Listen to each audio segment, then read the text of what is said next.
എല്ലാവർക്കും ലിസ്നിയിലേക്ക് സ്വാഗതം. ഇന്ന് നമ്മളിവിടെ ഡിസ്കസ് ചെയ്യാൻ പോകുന്ന ചാപ്റ്റർ 10ാം ക്ലാസ്സിലെ സെക്കൻഡ് ചാപ്റ്ററായ വൃത്തങ്ങൾ എന്ന് പറയുന്ന ചാപ്റ്ററാണ്.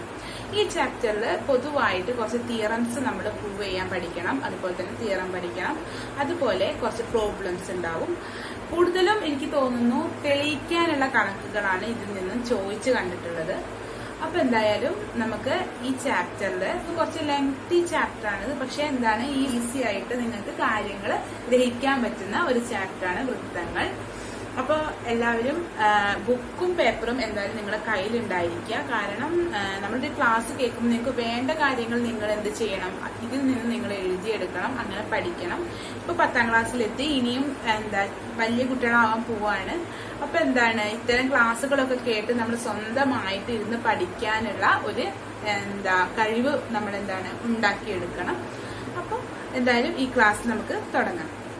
ഫസ്റ്റ് നമ്മൾ വൃത്തത്തിന്റെ ഡെഫിനിഷൻ ആണ് പറയാൻ പോകുന്നത്. എന്താണ് ഒരു വൃത്തത്തിന്റെ ഡെഫിനിഷൻ അല്ലെങ്കിൽ ഒരു സർക്കിളിന്റെ ഡെഫിനിഷൻ എന്താണ്? Circle is a set of points in a plane which are at fixed distance from a fixed point. അപ്പൊ എന്താ ഇവിടെ പറഞ്ഞത്? ഒരു ഫിക്സഡ് പോയിന്റ് എന്തായാലും ഒരു സർക്കിളിൽ ഉണ്ടാവും. അപ്പൊ എന്റെ ഫിക്സഡ് പോയിന്റ് ആണ് ഇത്. ഞാൻ ഈ ഫിക്സഡ് പോയിന്റിൽ നിന്ന് ഫിക്സഡ് ഡിസ്റ്റൻസിലേക്ക് ഞാൻ ഒരു പോയിന്റ് വീണ്ടും ഒരു അടയാളപ്പെടുത്തി. ഇത് എന്റെ ഫിക്സഡ് പോയിന്റ് ആണ്. ഈ ഫിക്സഡ് പോയിന്റിൽ നിന്ന് ഞാനൊരു നിശ്ചിത അകലത്തിൽ എന്ത് ചെയ്തു, ഒരു പോയിന്റ് അടയാളപ്പെടുത്തി. അതാണ് ഈ പോയിന്റ്. ഈ ഫിക്സഡ് ലെങ്ത്തിൽ ഞാനൊരു 5 സെന്റിമീറ്റർ ലെങ്ത്തിലാണ് ഞാൻ ഇത് വരച്ചിരിക്കുന്നതെന്ന് വിചാരിക്കാം. ഇതെന്റെ ഫിക്സഡ് പോയിന്റ് ആണല്ലോ. ഈ പോയിന്റിൽ നിന്ന് 5 സെന്റിമീറ്റർ അടയാളത്തിൽ ഞാൻ ഇവിടെ ഒരു പോയിന്റ് അടയാളപ്പെടുത്തി. അതുപോലെ തന്നെ എനിക്ക് ഇത്തരത്തിൽ എത്ര ബിന്ദുക്കൾ എനിക്ക് അടയാളപ്പെടുത്താം? എനിക്ക് വേണമെങ്കിൽ ഇവിടെ അടയാളപ്പെടുത്താം അല്ലെ, ഇവിടെ അടയാളപ്പെടുത്താം അല്ലെ. അപ്പൊ അങ്ങനെ എന്ത് ചെയ്യാം, എനിക്ക് കുറച്ചധികം അനേകായിരം പോയിന്റ്സുകൾ എനിക്ക് എന്ത് ചെയ്യാം, ഈ ഒരു ഫിക്സഡ് പോയിന്റിനെ മുൻനിർത്തി എനിക്ക് 5 സെന്റിമീറ്ററിൽ അടയാളപ്പെടുത്താം. അത്തരത്തിൽ എനിക്ക് കിട്ടുന്ന സെറ്റ് ഓഫ് പോയിന്റ്സിന്റെ കളക്ഷൻ ആണ് എന്ത്, സർക്കിൾ. അതാണ് ഡെഫിനിഷൻ കൊണ്ട് ഉദ്ദേശിക്കുന്നത്. ഇത് ജസ്റ്റ് ഞാനത് കൂട്ടി യോജിപ്പിക്കുകയാണെങ്കിൽ, ശരിക്കും കൂട്ടി യോജിപ്പിക്കുക എന്ന് പറയുന്ന കൺസെപ്റ്റ് നമ്മുടെ ഡെഫിനിഷനിൽ ഇല്ല. ഞാൻ നിങ്ങൾക്ക് മനസ്സിലാവാൻ വേണ്ടിയിട്ടാണ് എന്ത് പറയുന്നത്, കൂട്ടി യോജിപ്പിക്കുക എന്നുള്ളത്. ഇതെന്താന്ന് വെച്ച് കഴിഞ്ഞാൽ എല്ലാ അടുത്തടുത്ത പോയിന്റുകളാണ്. അപ്പൊ നമ്മൾ കൂട്ടി യോജിപ്പിക്കേണ്ട ഒരു കാര്യം ഇതിൽ വരുന്നില്ല. ജസ്റ്റ് ഞാൻ എന്താണ് ഡെഫിനിഷൻ കൊണ്ട് ഉദ്ദേശിക്കുന്നത് എന്നേ പറഞ്ഞിട്ടുള്ളൂ. ഇതാണ് നമ്മുടെ വൃത്തം. ഇനി നമ്മള് വൃത്തത്തിൽ കാണുന്ന, ഞാൻ ഈ പറയുന്ന കാര്യങ്ങളൊക്കെ നിങ്ങൾ ചെറിയ ക്ലാസ്സിൽ പഠിച്ച കാര്യങ്ങളാണ്. ജസ്റ്റ് നിങ്ങളൊന്ന് ഓർമ്മിപ്പിക്കുക, അത്ര മാത്രമേ ചെയ്യുന്നുള്ളൂ. അപ്പൊ ഞാൻ എന്ത് ചെയ്തു, ഒരു വൃത്തം വരച്ചു. ഈ വൃത്തത്തിന് എന്തുണ്ട്, ഒരു ഫിക്സഡ് പോയിന്റ് ഉണ്ട് അല്ലെ. ഇതാണ് എന്റെ ഫിക്സഡ് പോയിന്റ്. ആ ഫിക്സഡ് പോയിന്റ് എന്താ നമ്മൾ വിളിക്കുക, കേന്ദ്രബിന്ദു. എന്താണ് വിളിക്കുക, സെന്റർ അഥവാ കേന്ദ്രബിന്ദു. ആ കേന്ദ്രബിന്ദുവിൽ നിന്ന് ഞാൻ വൃത്തത്തിലെ ഒരു പോയിന്റ്, ഏതാണ് വൃത്തത്തിലെ പോയിന്റ്? വൃത്തത്തിന്റെ ഉള്ളിലത്തെ പോയിന്റ് ആണോ? അല്ല. വൃത്തത്തിന്റെ പുറത്തത്തെ പോയിന്റ് ആണോ? അല്ല. ഈ സർക്കിളിൽ ഞാൻ ഈ വര കണ്ടില്ലേ, ഈ വരയിലുള്ള പോയിന്റ്സുകളാണ് എന്ത്, ഇതെല്ലാം പോയിന്റ്സുകളാണ്. അതിലൊരു പോയിന്റ് ആണ് എന്ത്, വൃത്തത്തിലെ ഒരു പോയിന്റ്. ആ പോയിന്റ് ഞാൻ എന്ത് ചെയ്ത് അടയാളപ്പെടുത്തി.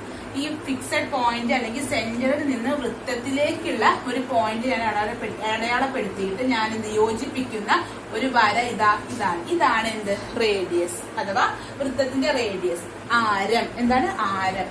അതിനെ നമ്മൾ R എന്നാണ് സൂചിപ്പിക്കുക. അപ്പൊ ഈ സെന്ററിന് നമ്മൾ എന്താണ്, സെന്ററിന് നമുക്ക് പല വിധത്തിൽ പറയാം. സെന്റർ എന്ന് പറയാ, കേന്ദ്രബിന്ദു എന്ന് പറയാ, ഒറിജിൻ എന്ന് പറയാ. അപ്പൊ ഒറിജിൻ എന്നുള്ള കൺസെപ്റ്റ് എടുക്കുകയാണെങ്കിൽ O എന്നാണ് സെന്ററിനെ സൂചിപ്പിക്കുന്ന ലെറ്റർ. അപ്പൊ സെന്റർ O ആണ്, ആരം എന്താണ്, R ആണ്, റേഡിയസ് R ആണ്. അപ്പൊ ഒരു സർക്കിളിൽ എന്തുണ്ടാവും, സെന്റർ ഉണ്ടാവും അല്ലെ, കേന്ദ്രബിന്ദു.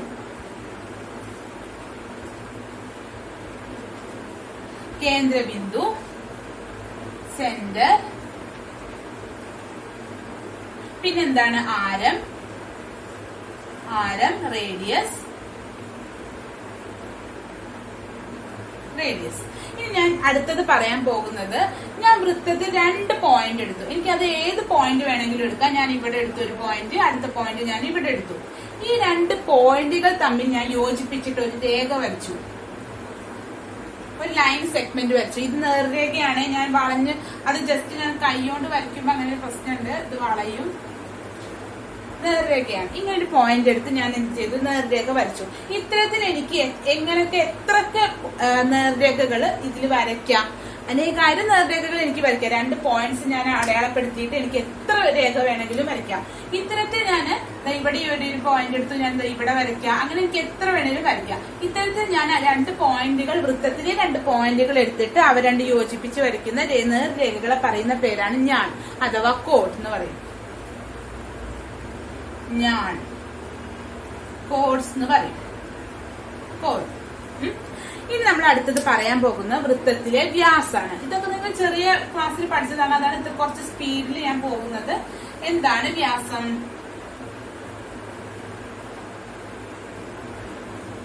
ഞാനിനെ പഠിക്കില്ലേ?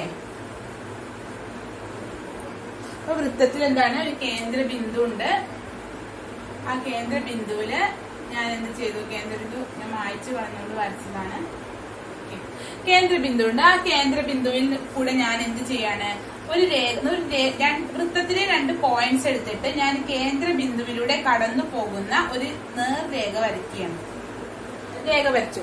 ഇത്തരത്തിൽ എനിക്ക് എത്ര രേഖകൾ വരയ്ക്കാം? അനേകായിരം രേഖകൾ എനിക്ക് വരയ്ക്കാം അല്ലെ.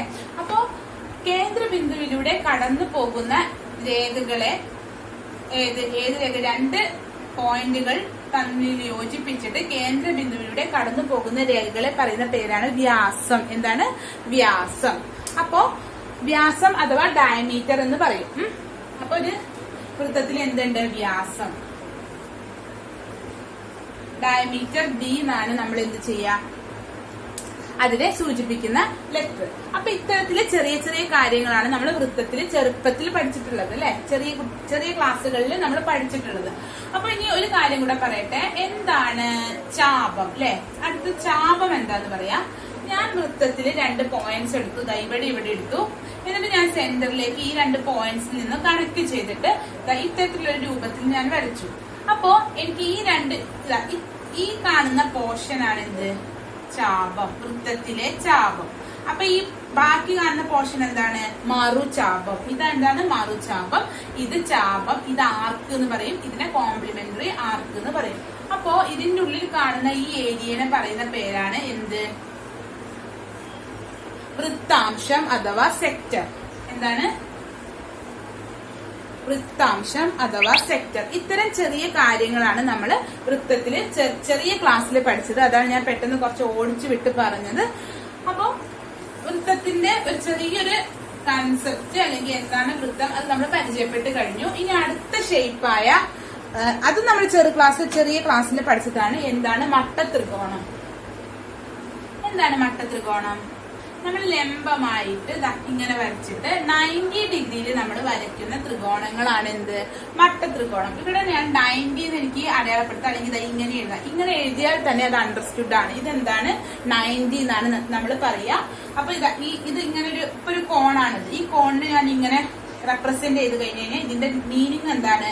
90 എന്നാണ് ഇതിന്റെ മീനിങ്. ഇപ്പൊ ക്വസ്റ്റ്യനിലൊക്കെ ചിലപ്പോ 90 തരില്ല, ഇങ്ങനെയൊക്കെ കാണിക്കുകയാണെങ്കിൽ 90 എന്നാണ് അതിന്റെ മീനിങ് കേട്ടോ. അത് ജസ്റ്റ് മനസ്സിലാക്കാൻ വേണ്ടി പറഞ്ഞതാണ്. അപ്പൊ ഞാന് ABC എന്ന് പറയുന്ന ഒരു ത്രികോണം വരച്ചു. ത്രികോണം വരച്ചിട്ട് ഞാൻ മട്ടത്രികോണാണ് ആയതുകൊണ്ട് തന്നെ 90 ഡിഗ്രി ഞാൻ ഇവിടെ അടയാളപ്പെടുത്തിയിട്ടുണ്ട്. അപ്പോ കോൺ ബിയും കോൺ സിയും 2 കോണുകളുണ്ട് അല്ലെ. ഈ 2 കോണുകളുടെ പ്രത്യേകത എന്താണ്? ഇത് 90 ഡിഗ്രിനെക്കാളും എന്താണ്? കുറവാണ്. അതെങ്ങനെയാണ് നമുക്ക് കിട്ടിയത്? ഒരു ത്രികോണത്തിന്റെ മൊത്തം ആംഗിൾ എത്രയാണ്?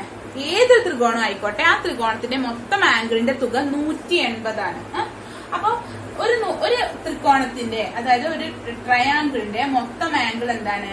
മൊത്തം ആംഗിൾ ഇപ്പൊ ഇവിടെ എന്താണ്? ABC. ഇതിന്റെ മൊത്തം ആംഗിൾ 180 ആണ് അല്ലെ. അപ്പൊ നോക്കൂ, ഈ ആംഗിൾ എന്താണ്? ഈ ആംഗിള് 90 ഡിഗ്രി ആയി കഴിഞ്ഞു കഴിഞ്ഞാൽ 180 മൈനസ് 90. അപ്പൊ ഈ 2 ആംഗിളും കൂടെ നമുക്ക് കൂട്ടിയാൽ കിട്ടുന്നത് എന്താണ്? 90 ആണ്. അപ്പോ ഈ ഒരു ആംഗിൾ എന്തായിരിക്കും? അണ്ടർസ്റ്റുഡ് ആയിട്ട് നമുക്ക് പറയാം എന്താണ്? 90 ഡിഗ്രിനെക്കാളും കുറവാണ്. അതുപോലെ തന്നെ ഈ ആംഗിൾ എന്താണ്? 90 ഡിഗ്രിനെക്കാളും കുറവാണ്. അപ്പോ ഈ 2 ആംഗിൾസും 90 ഡിഗ്രിനെക്കാളും കുറവായത് കൊണ്ട് ഇത്തരം ആംഗിൾസിനെ പറയുന്ന പേരാണ് എന്ത്? ന്യൂനകോണുകൾ. അക്യൂട്ട് ആംഗിൾസ് എന്ന് പറയും. ന്യൂനകോണുകൾ അക്യൂട്ട് ആംഗിൾസ്. അപ്പൊ ഇത്രയും കാര്യങ്ങളാണ് മട്ട ത്രികോണത്തിൽ പറയാനുള്ളത്.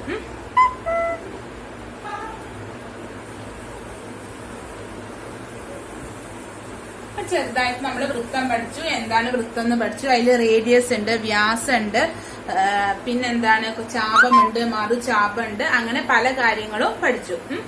ഇനി നമ്മള് അടുത്തതായിട്ട് നമ്മൾ ശരിക്കും 10ാം ക്ലാസ്സിലെ മാത്സിന്റെ ചാപ്റ്ററിലേക്ക് വരികയാണ്. ഇത്രയും കാര്യങ്ങൾ ആ ചാപ്റ്ററിൽ പറയുന്നൊന്നുമില്ല, ഞാൻ ജസ്റ്റ് നിങ്ങൾക്ക് മനസ്സിലാവാൻ വേണ്ടിയിട്ട് പറഞ്ഞ കാര്യങ്ങളാണ്. ആ ചാപ്റ്ററിൽ നമുക്ക് ഫസ്റ്റ് തന്നെ ഒരു തിയറമാണ് പ്രൂവ് ചെയ്യുന്നത്. എന്താണ് ആ തിയറം? അതിനെപ്പറ്റി പറയാം. അടുത്തതായിട്ട് നമുക്കൊരു തിയറമാണ് പ്രൂവ് ചെയ്യേണ്ടത്. ആ തിയറം എന്താണെന്ന് ഞാൻ വായിക്കാം. വൃത്തത്തിലെ ഒരു വ്യാസത്തിന്റെ അറ്റങ്ങൾ വൃത്തത്തിലെ മറ്റേതൊരു ബിന്ദുവുമായി യോജിപ്പിച്ചാലും കിട്ടുന്നത് മട്ടകോണാണ്. അഥവാ എന്ത് പറയാം, അർദ്ധവൃത്തത്തിലെ കോൺ മട്ടമാണ്. ഇത് നമുക്ക് ഇംഗ്ലീഷിൽ എങ്ങനെ പറയാം? If we join the ends of a diameter of a circle to a point on the circle, we get a right triangle. ഇതാണ് നമുക്ക് പ്രൂവ് ചെയ്യാനുള്ള ആദ്യത്തെ ലോ അല്ലെങ്കിൽ തിയറം എന്ന് പറയുന്നത്. അപ്പൊ നോക്കൂ, ഇത് അർദ്ധവൃത്തത്തിലെ കോൺ മട്ടമാണെന്ന് പറയുന്ന കാര്യം മാത്രമേ ഞാൻ ബോർഡിൽ എഴുതിയിട്ടുള്ളൂ. അത് നമ്മുടെ സ്പേസിന്റെ ഒരു സ്പേസ് ഇല്ലാത്തത് കൊണ്ടാണ്. ഇത് ടെക്സ്റ്റ് ബുക്കിൽ നന്നായിട്ട് വൃത്തിക്ക് കൊടുത്തിട്ടുണ്ട്. അപ്പോ അതിന് വേണ്ടിയിട്ട് ഇതാ ഞാൻ ഇവിടെ ഒരു ഫിഗറും വരച്ചിട്ടുണ്ട് അല്ലെ. എന്താണ് ഈ ഫിഗറിൽ കാണുന്നത്? ആദ്യം ഞാൻ ചോദിക്കട്ടെ, എന്താണ് ഈ തിയറം പറയുന്നത്? നമ്മളൊരു വൃത്തത്തിന്റെ വ്യാസത്തിന്റെ രണ്ടറ്റങ്ങളിൽ നിന്നും വൃത്തത്തിലെ ഏതൊരു പോയിന്റുമായിട്ട് ഞാൻ ഉണ്ടാക്കുന്ന കോൺ എന്തായിരിക്കും? മട്ടമായിരിക്കും, അഥവാ 90 ഡിഗ്രി ആയിരിക്കും എന്നാണ് നമുക്ക് പ്രൂവ് ചെയ്യാനുള്ളത്. അപ്പൊ ഇതിന് വേണ്ടിയിട്ട് പ്രൂഫിന് വേണ്ടിയിട്ട് നമ്മൾ എന്ത് ചെയ്യും? ഒരു ചിത്രത്തിൽ ചെറിയ മാറ്റങ്ങളൊക്കെ വരുത്തും. അത് നമുക്ക് പ്രൂഫിന് വേണ്ടി മാത്രമാണ്. അപ്പൊ നമ്മൾ ചിത്രത്തിൽ മാറ്റങ്ങളൊക്കെ വരുത്തുമ്പോൾ നിങ്ങൾ എന്ത് ചെയ്യുക? ഡോട്ടർ ലൈൻസിൽ അത് എഴുതാൻ നോക്കുക. ഇവിടെ എനിക്ക് റെഡ് പെൻ ഉള്ളതുകൊണ്ട് ഞാൻ റെഡ് പെന്നിലായിരിക്കും അത് വരയ്ക്കുക. അപ്പൊ ഇത് പ്രൂവ് ചെയ്യാൻ വേണ്ടിയിട്ട് ഞാൻ ആദ്യം, ഇതുവരെ നിങ്ങൾ പ്രൂഫൊക്കെ പഠിച്ചിട്ടുണ്ടോ എന്ന് എനിക്കറിയില്ല, ചിലപ്പോൾ ആദ്യമായിട്ട് കേൾക്കുകയാണെങ്കിൽ നിങ്ങൾ ഇത്ര മനസ്സിലാക്കുക, പ്രൂഫ് നിങ്ങൾ പഠിക്കണം. കാരണം എക്സാമിന് ഇതാണ് ചോദിക്കുക. മെയിൻ ആയിട്ട് പ്രൂവ് ചെയ്യാനുള്ള ക്വസ്റ്റ്യൻസ് ആണ് വരിക. ഇത് ഫസ്റ്റത്തെ പ്രൂഫാണ്, ആ ടെക്സ്റ്റ് ബുക്കിലെ ഫസ്റ്റത്തെ പ്രൂഫാണ്. അപ്പൊ നിങ്ങൾ ഇതെല്ലാം അങ്ങോട്ട് തുടങ്ങിയിട്ട് എന്ത് ചെയ്യാ? ഇത് തന്നെ മനസ്സിലാക്കിയിട്ട് നിങ്ങൾ സ്വന്തമായിട്ട് പ്രൂവ് ചെയ്യാൻ നോക്കുക. ഞാൻ ആദ്യം പ്രൂഫ് പറയും, അതിനുശേഷം ഞാൻ എങ്ങനെ പ്രൂഫ് എഴുതാന്ന് കാണിക്കും. അപ്പോ ഇതിന് വേണ്ടിയിട്ട് പ്രൂവ് ചെയ്യാൻ വേണ്ടിയിട്ട് ഞാൻ എന്ത് ചെയ്യാണ്? ഈ O എന്ന് പറയുന്ന, ഇപ്പൊ നിങ്ങൾ ഈ ചിത്രത്തിൽ എന്താ കാണുന്നത്? ഒരു സെന്റർ ഉണ്ട്, അതിലൂടെ AB എന്ന് പറയുന്ന ഒരു വ്യാസം ഞാൻ വരച്ചിട്ടുണ്ട്. പിന്നെ സർക്കിളിലെ ഒരു പോയിന്റ് C ആണ്. ആ C പോയിന്റിലേക്ക് ഞാൻ എന്ത് ചെയ്തിട്ടുണ്ട്? വ്യാസത്തിന്റെ രണ്ടറ്റത്തിൽ നിന്ന് ഞാൻ സർക്കിളിലെ ഒരു പോയിന്റായ സിയിലേക്ക് ഞാൻ യോജിപ്പിച്ചിട്ടുണ്ട്. അപ്പൊ ഈ പ്രൂഫിന് വേണ്ടിയിട്ട് ഞാൻ OC എന്ന് പറയുന്ന ഒരു രേഖ കൂടി വരയ്ക്കുകയാണ്. ഇതൊരു നേർരേഖയാണ്. അപ്പൊ നമുക്ക് OC എന്ന് പറയുന്ന ഒരു രേഖ ഞാൻ വരച്ചു. ഇങ്ങനെ രേഖ വരയ്ക്കുമ്പോൾ എനിക്ക് ഈ ഒരു ABC എന്ന് പറയുന്ന ത്രികോണത്തിന് എനിക്ക് സ്പ്ലിറ്റ് ആയിട്ട് ഞാൻ സ്പ്ലിറ്റ് ചെയ്തിട്ട് 2 ത്രികോണാക്കി മാറ്റി കഴിഞ്ഞു അല്ലെ. ഇനിയാണ് നമ്മുടെ പ്രൂഫ് സ്റ്റാർട്ട് ചെയ്യുന്നത്. നമുക്കറിയാം ഇത് കേന്ദ്ര ബിന്ദുവാണ്. കേന്ദ്ര ബിന്ദുവിൽ നിന്ന് ഞാൻ സർക്കിളിലേക്ക് വരയ്ക്കുന്ന സർക്കിളിൽ ഒരു പോയിന്റുമായിട്ട് ഉണ്ടാക്കിയ ഈ രേഖ എന്താണ്? റേഡിയസ് ആണ്. നമ്മൾ കുറച്ച് നേരത്തെ പറഞ്ഞു, ഇതാണ് റേഡിയസ്. ഇത് നമ്മൾ R എന്ന് സൂചിപ്പിക്കും. അതുപോലെ തന്നെ ഇത് എന്താണ്? ഓയിൽ നിന്ന് മറ്റൊരു ബിന്ദുവിലേക്ക് ഞാൻ ഉണ്ടാക്കിയ ഒരു രേഖയാണ്. ആ രേഖയെ ഞാൻ എന്ത് പറയും? R എന്നാണ്. അതും റേഡിയസ് ആണ്. അതുപോലെ തന്നെ നിങ്ങൾക്ക് കാണാം O എന്നുള്ള സെന്ററിൽ നിന്ന് ഞാൻ വേറൊരു പോയിന്റിലേക്ക് ഞാൻ യോജിപ്പിച്ച ഈ വര എന്താണ്? റേഡിയസ് ആണ്. അപ്പൊ ഈ 3 കാര്യങ്ങളും എന്താണ്? റേഡിയസ് ആണ്. അപ്പൊ ഇതിനെ ഞാൻ 3നെയും R അത് റേഡിയസിന്റെ R ആണ് സൂചിപ്പിക്കുന്നത്. ഇനി ഞാൻ അടുത്തത് പറയാൻ പോകുന്നത്, കൺസിഡർ AOC എന്ന് പറയുന്ന ഫസ്റ്റ് ത്രികോണത്തിനെ ഞാൻ എടുത്തു. ഈ ഫസ്റ്റ് ത്രികോണത്തിൽ എന്താ നമുക്ക് കാണുന്നത്? ത്രികോണത്തിൽ AO എന്ന് പറയുന്ന വശവും OC എന്ന് പറയുന്ന വശവും എന്താണ്? R ആണ്. രണ്ടും 6 ആണെന്ന് പറഞ്ഞാൽ എന്താ? രണ്ടും തുല്യാണ്. ഇത് 5 ആണെങ്കിൽ ഇതും 5 ആണ്, ഇത് 6 ആണെങ്കിൽ ഇത് 6 ആണ്. അപ്പൊ എന്താണ്? ഇത് റേഡിയസ് ആണ്, ഇതും റേഡിയസ് ആണ്. അപ്പൊ ഈ 2 വശങ്ങൾ എന്താണ്? തുല്യമാണ്. ഒരു ത്രികോണത്തിലെ 2 വശങ്ങൾ തുല്യമായി കഴിഞ്ഞാൽ ആ ത്രികോണത്തിനെ പറയുന്ന പേരാണ് എന്ത്? സമപാർശ്വ ത്രികോണങ്ങൾ അഥവാ ഐസോസ്സെലസ് ട്രയാങ്കിൾ. അപ്പൊ നോക്കൂ, ഈ ഐസോസ്ലിസ് ട്രയാങ്കിളിന്റെ പ്രത്യേകത എന്താണ്? സമപാർശ്വ ത്രികോണത്തിന്റെ പ്രത്യേകത എന്താണ്? രണ്ട് വശങ്ങൾ തുല്യമായ ത്രികോണങ്ങളെയാണല്ലോ സമപാർശ്വ ത്രികോണം എന്ന് പറയാം. ആ തുല്യമായ വശങ്ങളുടെ ഓപ്പോസിറ്റ് ആയ ആംഗിൾസും എന്തായിരിക്കും? തുല്യമായിരിക്കും. അതാണ് സമപാർശ്വ ത്രികോണത്തിന്റെ പ്രത്യേകത. അപ്പൊ എന്താണ് പറഞ്ഞത്? AO എന്ന് പറയുന്ന വശത്തിന്റെ ഓപ്പോസിറ്റ് ആംഗിൾ ആണ് ഈ കാണുന്നത് അല്ലെ. ഈ ആംഗിളും അതുപോലെ തന്നെ OC എന്ന് പറയുന്നതിന്റെ നേരെ ഓപ്പോസിറ്റ് കാണുന്ന ഈ ആംഗിളും A എന്ന് പറയുന്ന ഈ ആംഗിൾ എന്താണ്? ഈക്വൽ ആണ്, തുല്യമാണ് എന്നാ പറഞ്ഞത്. അപ്പൊ ഈ ആംഗിൾ എത്ര ഡിഗ്രി നമുക്ക് അറിയാത്തത് കൊണ്ട് തന്നെ നമ്മൾ എഴുതുക X എന്നാണ്. അപ്പൊ X ഡിഗ്രിയാണ് ഇത്, ഇതും എന്താണ്? X ഡിഗ്രിയാണ്. അറിയാത്ത കാര്യങ്ങൾ നമ്മൾ എക്സൈലാണല്ലോ ഡിനോട്ട് ചെയ്യാറ്. അപ്പോ ഇത് 40 ഡിഗ്രി ആണെങ്കിൽ ഇത് 40 ആണ്, ഇത് 30 ആണെങ്കിൽ ഇത് 30 ആണ്. അത്രയാണ് ഇതിന്റെ മീനിങ്. അതുപോലെ തന്നെ ഈ ത്രികോണമോ, അടുത്ത ത്രികോണം നോക്കൂ, BOC. ഈ BOC ത്രികോണം എന്താണ്? സമപാർശ്വ ത്രികോണാണ്. അതെങ്ങനെയാണ് നമുക്ക് കിട്ടിയത്? ഈ സൈഡ് OB എന്ന് പറയുന്ന സൈഡും OC എന്ന് പറയുന്ന സൈഡും എന്താണ്? ആറാണ്. അപ്പൊ എന്താണ്? ഇതും സമപാർശ്വ ത്രികോണങ്ങളാണ്.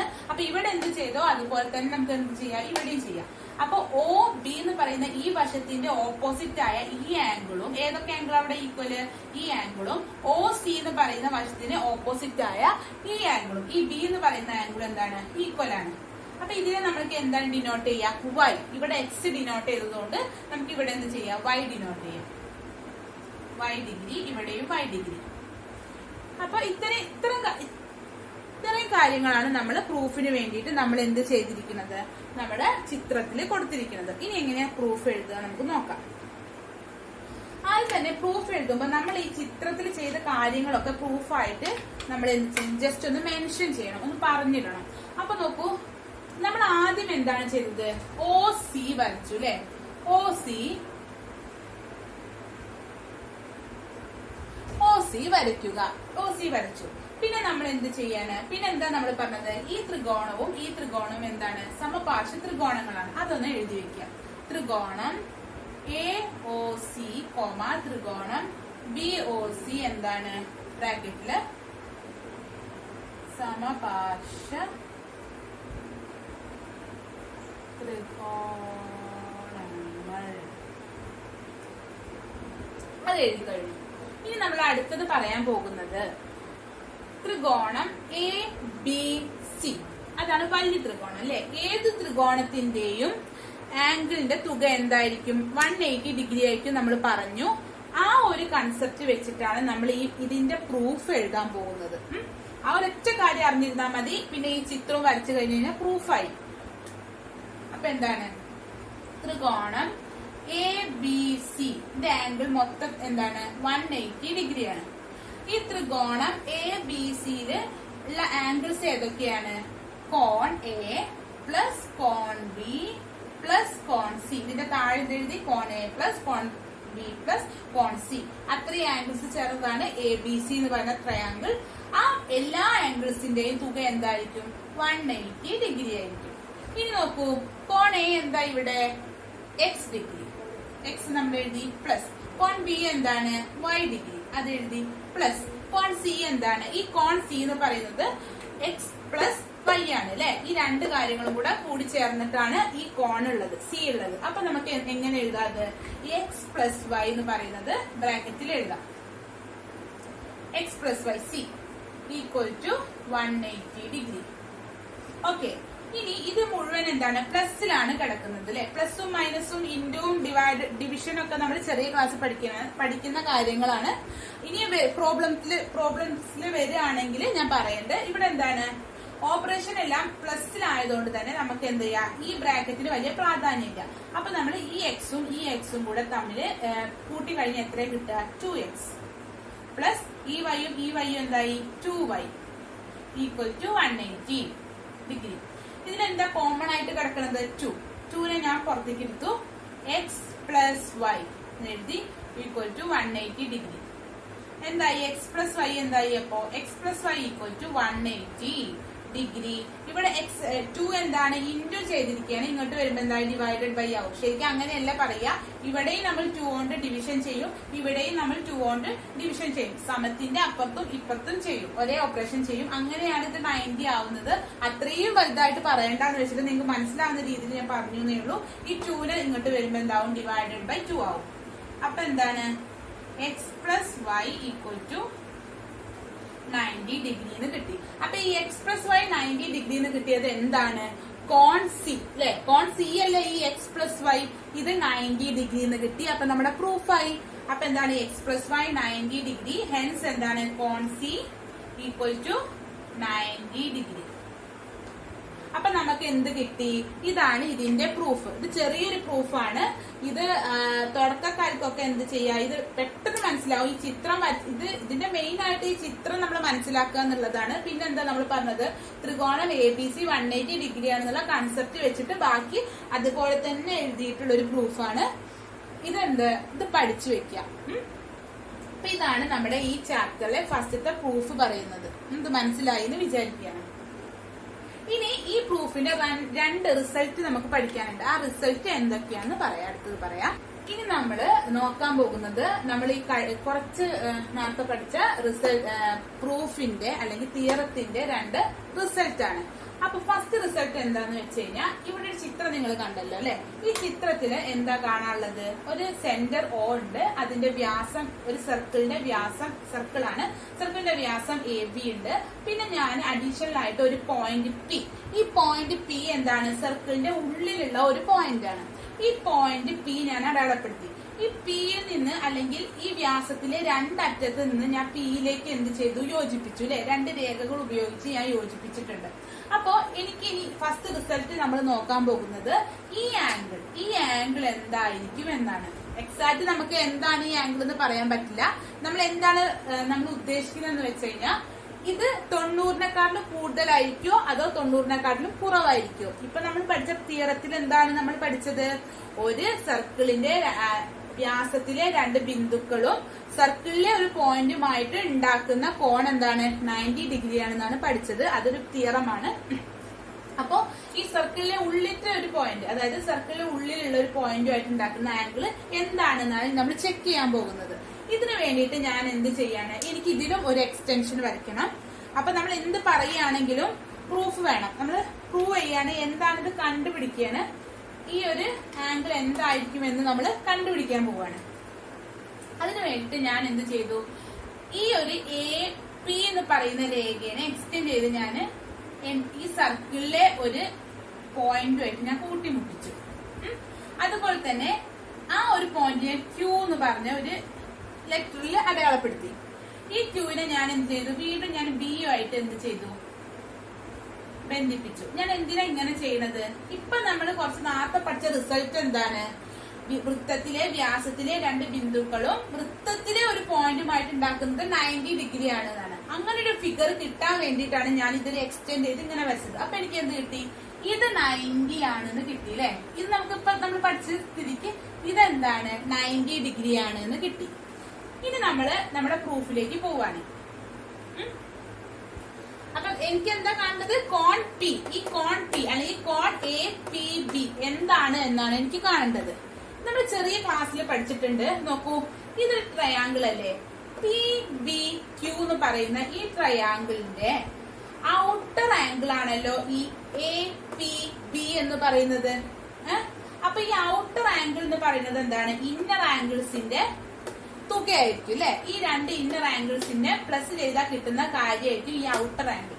അപ്പൊ അത് ഞാൻ ചെറിയ ക്ലാസ്സിൽ പഠിച്ച കാര്യമാണ്. ആ ഒരു കൺസെപ്റ്റ് വെച്ചിട്ടാണ് ഈ APB എന്താണെന്ന് നമ്മൾ കണ്ടുപിടിക്കാൻ പോകുന്നത്. അപ്പൊ നമ്മൾ എങ്ങനെ എഴുതുക? കോൺ APB എന്ന് പറയുന്നത് എന്താണ്? ഏതൊക്കെ ആംഗിൾസ് തമ്മിൽ കൂടി ചേർന്നതാണ്? കോൺ PBQ, കോൺ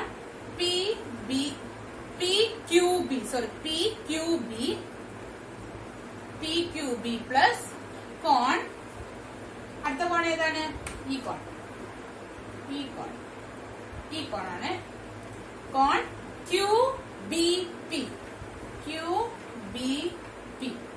QBP. ഇത് നമുക്ക് എന്താ അറിയാ, നമുക്ക് പി ക്യൂ ബി എന്താണെന്നറിയാം. ഇതെന്താണ്? 90 ഡിഗ്രിയാണ്. കുറച്ച് നേരത്തെ നമ്മൾ പഠിച്ച റിസൾട്ട് പ്രകാരം ഇതെന്താണ്? 90 ഡിഗ്രിയാണ്. അപ്പൊ അറിയുന്ന കാര്യം എന്താണ്? കോൺ A P B equal to ഇതെന്താണ്? 90 ഡിഗ്രിയാണ്. 90 ഡിഗ്രി പ്ലസ് കോൺ എന്താണ്? കോൺ ക്യൂ പി ബി എന്താണെന്നറിയില്ല, അത് അതുപോലെ തന്നെ എഴുതി. ക്യൂ ബി പി ആണ്. Q B P. അപ്പൊ നമുക്ക് എന്ത് മനസ്സിലായി? കോൺ എ പി ബി എന്ന് പറയുന്നത് 90 എന്തോ ഒന്നാണ് അല്ലെ. 90 ഈ ഡിഗ്രി നമുക്ക് എന്താണെന്ന് അറിയില്ല. പക്ഷെ 90 ആവുന്നത് കൊണ്ട് തന്നെ 90-നെക്കാളും കൂടിയ ഒരു ആംഗിൾ ആണ് എന്ന് മനസ്സിലായി. ഏത് ആംഗിള്? കോൺ എ പി ബി എന്ന് പറയുന്നത് 90-നെക്കാട്ടിലും കൂടിയ ആംഗിൾ ആണ്. അപ്പൊ നമുക്ക് എന്ത് പറയാം ഇതിൽ നിന്ന്? ഈ വൃത്തത്തിലെ ഒരു വ്യാസത്തിലെ 2 പോയിന്റുകൾ തമ്മിൽ വൃത്തത്തിലെ ഉള്ളിലെ ഒരു പോയിന്റുമായി ഉണ്ടാക്കുന്ന കോൺ എന്തായിരിക്കും? 90 ഡിഗ്രിനെക്കാട്ടിലും കൂടുതലായിരിക്കും അല്ലെ. 90 ഡിഗ്രിനെക്കാട്ടിലും കൂടുതലായിരിക്കും. അതാണ് ഇത്. ഈ ഫസ്റ്റ് റിസൾട്ട് അതാണ്. ഇത് എന്തായാലും മനസ്സിലാക്കി വെക്കണം. 90 ഡിഗ്രിനെക്കാട്ടിലും കൂടുതലായിരിക്കും. ഇനി അടുത്ത റിസൾട്ട് എന്താ പറയാൻ പോകുന്നത്? ഞാൻ ഇതുപോലെ തന്നെ ഇതിൽ പറഞ്ഞ പോലെ തന്നെ ഒരു പോയിന്റ് ഞാൻ എക്സ്ട്രാ ആയിട്ട് എന്താ ഇവിടെ ചെയ്തിരിക്കുന്നത്? ഒരു പോയിന്റ് പി എന്ന് പറയുന്ന പോയിന്റ് ഞാൻ ഔട്ടർ സർക്കിളിന്റെ ഔട്ടറിലാണ് ഞാൻ എന്ത് ചെയ്തിരിക്കുന്നത്? അടയാളപ്പെടുത്തിയിരിക്കുന്നത്. ആ ഔട്ടറിൽ നിന്ന് ഞാൻ എന്ത് ചെയ്തു? ഔട്ടർ പോയിന്റിൽ നിന്ന് ഞാൻ എ ബി എന്ന് പറയുന്ന വ്യാസത്തിലെ 2 പോയിന്റുമായിട്ട് ബന്ധിപ്പിച്ചിട്ടുണ്ട്. ഇനി എന്റെ ലക്ഷ്യം എന്താണ്? ഈ ഒരു ആംഗിൾ എന്താണെന്നാണ് എനിക്ക് കണ്ടുപിടിക്കേണ്ടത്. ഇതെന്താ കണ്ടുപിടിക്കാൻ വേണ്ടിയിട്ട് ഞാൻ എന്ത് ചെയ്യാണ്? ഇവിടെയും ഞാൻ ചെറിയൊരു പൊടിക്കൈ ഉപയോഗിക്കുകയാണ്. എന്താണ് ആ പൊടിക്കൈ? ഈ പോയിന്റില്ലേ, ഈ പോയിന്റിൽ നിന്ന് ഞാൻ ഇങ്ങോട്ട് എന്താണ്? ബിയിലേക്ക് ഞാനൊരു ഒന്ന് വരയ്ക്കുകയാണ്. എന്തിനാ വരയ്ക്കുന്നതെന്ന് വെച്ച് കഴിഞ്ഞാൽ നമ്മൾ നേരത്തെ പഠിച്ച റിസൾട്ട് എന്താണ്? ആ റിസൾട്ട് മാത്രമേ നമുക്ക് അറിയുള്ളൂ അല്ലെ. എന്താണ് ആ റിസൾട്ട്? വൃത്തത്തിലെ വ്യാസത്തിൽ 2 ബിന്ദുക്കൾ ചേർന്നുണ്ടാകും വൃത്തത്തിലെ ഒരു പോയിന്റുമായിട്ട് ഉണ്ടാക്കുന്ന ആംഗിൾ എന്താണ്? 90 ഡിഗ്രി ആയിരിക്കും. ആ ഒരു ഒറ്റ കൺസെപ്റ്റേ നമുക്ക് അറിയുള്ളൂ. അപ്പൊ അതിന് വേണ്ടിയിട്ടാണ് ഞാൻ ഇങ്ങനെ എക്സ്റ്റൻഷൻ വരയ്ക്കുന്നത്. അപ്പൊ ഇതെന്താണ്? എനിക്ക് കിട്ടി 90 ഡിഗ്രിയാന്ന് കിട്ടി. ഇതെന്താണ്? 90 ഡിഗ്രിയാന്ന് കിട്ടി. അപ്പോ നമ്മൾ ഏത് കോണാണ് നമുക്ക് ആവശ്യം? ഇത് ഈ പറഞ്ഞ പോലെ തന്നെ ഇവിടെ ഞാൻ ക്യൂ എന്നാണ് ഡിനോട്ട് ചെയ്ത്. ഈ പോയിന്റിൽ ഞാൻ ക്യൂ, വൃത്തത്തിലെ ഈ പോയിന്റിനെ ഞാൻ ക്യൂ എന്നാണ് എടുത്തിരിക്കുന്നത്. ഇനി എന്റെ ആംഗിൾ ഈ പി എത്രയാണ് എന്നാണ് എനിക്ക് കാണേണ്ടത്. അതിനു വേണ്ടിയിട്ട് നമ്മൾ ഈ പറഞ്ഞ പോലെ തന്നെ നമ്മൾ എന്ത് ചെയ്യാണ്? ഈ ത്രികോണം പി ക്യൂ ബി എന്ന് പറയുന്ന ഈ ത്രികോണത്തിന്റെ ഔട്ടർ ആംഗിൾ ആണ് എന്ത്? A Q B. ത്രികോണം പി ക്യൂ ബിയുടെ ഔട്ടർ ആംഗിൾ ആണ്. ഇത് ഇന്നർ ആംഗിൾ ആണ്. ഇതെന്താണ്? ഔട്ടർ ആംഗിൾ ആണ്. എന്ത്? A Q B. അതെങ്ങനെയാണ്? ഇതാണ് ത്രികോണം എന്നുണ്ടെങ്കിൽ ഇതിന്റെ ഔട്ടർ ആംഗിൾ എങ്ങനെയാണ്? ഇങ്ങനെയാ വരിക അല്ലെ. ഇതാണ് ഔട്ടർ ആംഗിൾ. ഈ ഔട്ടർ ആംഗിൾ ഈ 2 ഇന്നർ ആംഗിളുകളുടെ തുകയ്ക്ക് തുല്യമായിരിക്കും. നമ്മൾ ചെറിയ ക്ലാസ്സിൽ പഠിച്ചിട്ടുണ്ട്. അതാണ് ഈ കൺസെപ്റ്റ്. അത് തന്നെയാണ് ഇവിടെയും പറഞ്ഞത്. അപ്പോ ഇത് 90 ഡിഗ്രിയാണ്. ആ ഒരു കാര്യം മാത്രമേ നമുക്ക് അറിയുള്ളൂ. അപ്പൊ നമ്മൾ ഇത് എങ്ങനെ എഴുതുക? ഇത് നമുക്ക് എങ്ങനെ എഴുതാം? കോൺ ക്യൂ പി ബി ഇതാണ് നമുക്ക് കണ്ടുപിടിക്കേണ്ട ആംഗിൾ അല്ലെ. കോൺ ക്യൂ പി ബി പ്ലസ് കോൺ പി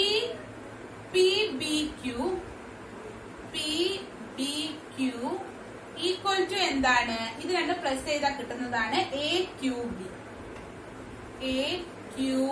അല്ലെ. കോൺ എ ക്യൂ ബി. ഇവിടെ കോണൊക്കെ വിട്ടു പോയിട്ടുണ്ടെങ്കിൽ നിങ്ങളൊന്ന് എഴുതണേ. ഇത് കോണാണ് കേട്ടോ പറയുന്നത്. അപ്പോ കോൺ ക്യൂ പി ബി ഇതാണ് കണ്ടുപിടിക്കേണ്ടത്. ഇത് അറിയില്ല. കോൺ പി ബി ക്യൂ ഇതും അറിയില്ല. പിന്നെ എന്താ നമുക്ക് അറിയുന്നത്? കോൺ എ ക്യൂ ബി. അപ്പൊ നമ്മൾ എന്ത് ചെയ്യാം? കോൺ അറിയാത്തത് അതുപോലെ തന്നെ എഴുതുക. പി ബി പ്ലസ് കോൺ P B Q equal to 90 degree. ഇത് 90 ഡിഗ്രി ആണെന്നറിയാം. A Q B. ഇനി നമുക്ക് ഇതല്ലേ കണ്ടുപിടിക്കേണ്ടത്? ഇത് കണ്ടുപിടിക്കണം എന്നുണ്ടെങ്കിൽ ക്യൂ ബി പി കണ്ടുപിടിക്കണമെന്നുണ്ടെങ്കിൽ ഈ ആംഗിൾ എന്ത് ചെയ്യാം? സമത്തിന്റെ അപ്പുറത്തേക്ക് കൊണ്ടുപോവുക. കോൺ Q P B equal to 90 degree minus plus ഇങ്ങോട്ട് പോകുമ്പോൾ മൈനസ് കോൺ പി ബി ക്യൂ. അപ്പൊ നമുക്ക് ഇതിൽ നിന്ന് എന്താ മനസ്സിലായത്? കോൺ ക്യൂ പി ബി എന്ന് പറയുന്നത് 90 ഡിഗ്രിനെക്കാട്ടിലും എന്താണ് കുറവാണ്. അപ്പൊ ഇവിടെ എന്താ കിട്ടിയത്? 90 ഡിഗ്രിനെക്കാട്ടിലും കൂടുതലാണ്. ഇവിടെ എന്താ കിട്ടിയത്? 90 ഡിഗ്രിനെക്കാട്ടിലും കുറവാണ്. അപ്പൊ നമ്മളിത് സിമ്പിൾ ആയിട്ട് എങ്ങനെയാ പറയാ? ഒരു സർക്കിളിന്റെ വ്യാസത്തിലെ രണ്ട് ബിന്ദുക്കളും വൃത്തത്തിലെ ഉള്ളിലെ ഒരു ബിന്ദുവുമായിട്ട് ഉണ്ടാക്കുന്ന കോൺ 90 ഡിഗ്രിനെക്കാട്ടിലും കൂടുതലായിരിക്കും. അതുപോലെ തന്നെ വൃത്തത്തിലെ വ്യാസത്തിലെ രണ്ട് ബിന്ദുക്കൾ വൃത്തത്തിലെ പുറത്തെ ഒരു ബിന്ദുവുമായി ഉണ്ടാക്കുന്ന കോൺ എപ്പോഴും എന്താണ്? 90 ഡിഗ്രിനെക്കാട്ടിലും കുറവായിരിക്കും. ഈ രണ്ട് റിസൾട്ടുകൾ നമ്മൾ പഠിച്ചു. അപ്പോ ഇതെന്തിനാ ഈ റിസൾട്ട് പറഞ്ഞത് എന്ന് വെച്ച് കഴിഞ്ഞാൽ നമുക്ക് പ്രോബ്ലംസ് ചെയ്യണം. പ്രോബ്ലംസിൽ ഈ റിസൾട്ടുകളുടെ കാര്യമായിരിക്കും കൂടുതലായിട്ടും ചോദിക്കുക. അപ്പൊ അതിന് വേണ്ടിയിട്ടാണ് ഞാൻ ഈ രണ്ട് റിസൾട്ട് പറഞ്ഞത്. ഓക്കെ, ഇനി അടുത്ത ക്ലാസ്സിൽ നമ്മൾ എന്ത് ചെയ്യുന്നു വെച്ച് കഴിഞ്ഞാൽ ഇതിന്റെ പ്രോബ്ലംസ് ചെയ്യും. ഓക്കെ, എല്ലാവരും ഇത്രയും പഠിപ്പിച്ച കാര്യങ്ങൾ അടുത്ത ക്ലാസ്സിൽ വരുമ്പോൾ എന്ത് ചെയ്യുക? നന്നായിട്ട് പഠിച്ചു വരിക. വല്ല ഡൗട്ട് ഒക്കെ ഉണ്ടെങ്കിൽ ചോദിക്കുക. കമന്റ് ബോക്സിൽ ഇട്ടാൽ മതി. എന്തെങ്കിലും ഡൗട്ട്സ് ഒക്കെ ഉണ്ടെങ്കിൽ അത് ഞാൻ അടുത്ത ക്ലാസ്സിൽ ക്ലിയർ ചെയ്ത് തരാം. അപ്പൊ ഇത്രയും കാര്യങ്ങൾ എന്ത് ചെയ്യുക? നന്നായിട്ട് പഠിക്കുക. നമ്മൾ ഇപ്പൊ തന്നെ പഠിച്ചു തുടങ്ങിയാലേ നമുക്ക് എന്ത് ചെയ്യുള്ളൂ? ഇത് മുന്നോട്ട് പോകും തോറും നിങ്ങൾക്ക് മനസ്സിലാവുള്ളൂ. അല്ലാതെ കുറെ കാര്യങ്ങൾ ഇപ്പൊ തന്നെ ജസ്റ്റ് കേട്ട് വിട്ട് കഴിഞ്ഞു കഴിഞ്ഞാൽ പിന്നെ എന്താ പറയുന്നത് നിങ്ങൾക്ക് മനസ്സിലാവില്ല. അത് ഭയങ്കര ബുദ്ധിമുട്ടായി മാറും. അങ്ങനെയാണ് ഈ മാത്സ് ഒക്കെ ബുദ്ധിമുട്ടാവുന്നത്. നമ്മൾ കാര്യങ്ങൾ പഠിക്കാതെ ഒരു ക്ലാസ്സിൽ കണ്ടിന്യൂസ് ആയിട്ട് ഒരു ക്ലാസ് നമ്മൾ അറ്റൻഡ് ചെയ്ത് കഴിഞ്ഞു കഴിഞ്ഞാൽ പിന്നെ നമുക്കത് മനസ്സിലാവില്ല. നമ്മളത് പഠിച്ച് തന്നെ പോകണം. അതിന്റെ കണ്ടിന്യൂഷൻ ആണല്ലോ വരിക. അപ്പൊ നിങ്ങൾ എന്ത് ചെയ്യുക? മാക്സിമം പഠിപ്പിച്ച കാര്യങ്ങൾ ഇന്ന് തന്നെ പോയിട്ട് ഈ ക്ലാസ് എന്ത് ചെയ്യുക? ക്ലാസ് കഴിഞ്ഞു കഴിഞ്ഞിട്ട് നിങ്ങൾ പഠിക്കുക. എന്തെങ്കിലും ഡൗട്ടോ എന്തെങ്കിലും വിട്ടുപോയിട്ടോ നിങ്ങൾക്ക് മനസ്സിലാവാത്ത എന്തെങ്കിലും കാര്യങ്ങൾ ഉണ്ടെങ്കിൽ കമന്റ് ബോക്സിൽ പറയുക. അത് ഞാൻ അടുത്ത ക്ലാസ്സിൽ എന്താന്ന് വെച്ച് കഴിഞ്ഞാൽ പറഞ്ഞു തരുന്നതാണ്. ഓക്കെ, എല്ലാവരും പറഞ്ഞ പോലെ കാര്യങ്ങൾ ചെയ്യാം.